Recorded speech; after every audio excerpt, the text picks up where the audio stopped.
تقسیم ہند کے زمانے میں لاہور کے اشاعتی ادارے کے مالک پنڈت نول کشور دوسری کتابوں کے علاوہ قرآن پاک کی طباعت و اشاعت کیا کرتے تھے۔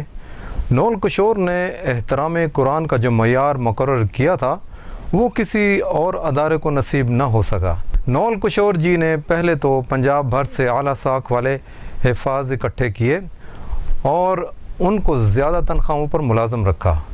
احترام قرآن کا یہ عالم تھا کہ جہاں قرآن پاک کی جلد بندی ہوتی تھی وہاں کسی شخص کو خود نول کشور جی سمیت جوتوں کے ساتھ داخل ہونے کی اجازت نہیں تھی۔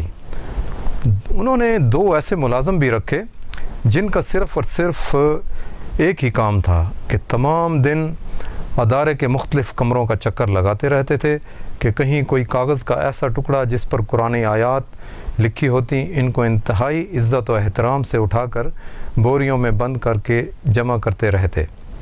پھر ان بوریوں کو احترام کے ساتھ زمین میں دفن کر دیا جاتا۔ وقت گزرتا رہا اور طباعت و اشاعت کا کام جاری رہا۔ پھر بر صغیر کی تقسیم ہوئی اور نول کشور جی لاہور سے ترک سکونت کر کے نئی دلی انڈیا چلے گئے۔ ان کے ادارے نے دلی میں بھی حسب سابق قرآن پاک کی طباعت و اشاعت کا کام شروع کر دیا۔ یہاں بھی قرآن پاک کا احترام کا وہی عالم تھا۔ ادارہ ترقی کا سفر طے کرنے لگا اور کامیابی کی بلندی پر پہنچ گیا۔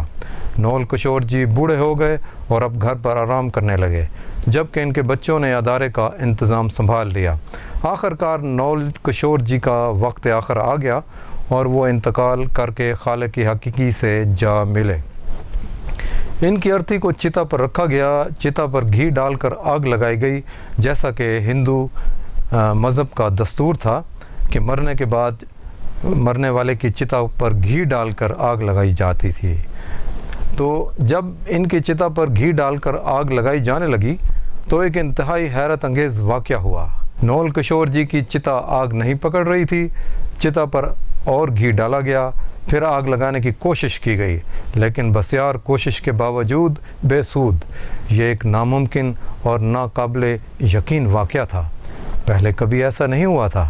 لمحوں میں خبر پورے شہر میں پھیل گئی کہ نول کشور جی کی ارتھی کو آگ نہیں لگ رہی۔ مخلوق خدا یہ سن کر شمشان گھاٹ کی طرف امٹ پڑی۔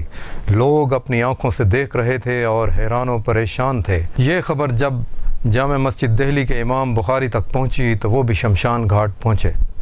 نول کشور جی ان کے بہت قریبی دوست بھی تھے اور وہ ان کے احترام و قرآن کی عادت سے اچھی طرح واقف تھے۔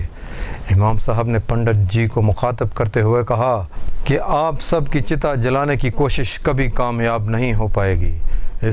اس شخص نے اللہ کی سچی کتاب کی عمر بھر جس طرح خدمت کی ہے اور جسے خدمت کی ہے اس شخص نے اللہ کی سچی کتاب کی عمر بھر جس طرح کی خدمت کی ہے اور جیسے احترام کیا ہے اس کی وجہ سے اس کی چتا کو آگ لگ ہی نہیں سکے گی، چاہے آپ پورے ہندوستان کا تیل اور گھی چتا پر ڈال دیں۔ اس لیے بہتر ہے کہ ان کو عزت و احترام کے ساتھ دفنا دیا جائے۔ چنانچہ امام صاحب کی بات پر عمل کرتے ہوئے نول کشور جی کو شمشان گھاٹ میں ہی دفنایا گیا۔ یہ تاریخ کا پہلا واقعہ تھا کہ کسی ہندو کی چتا کو آگ نہ لگنے کی وجہ سے شمشان گھاٹ میں ہی دفنایا گیا۔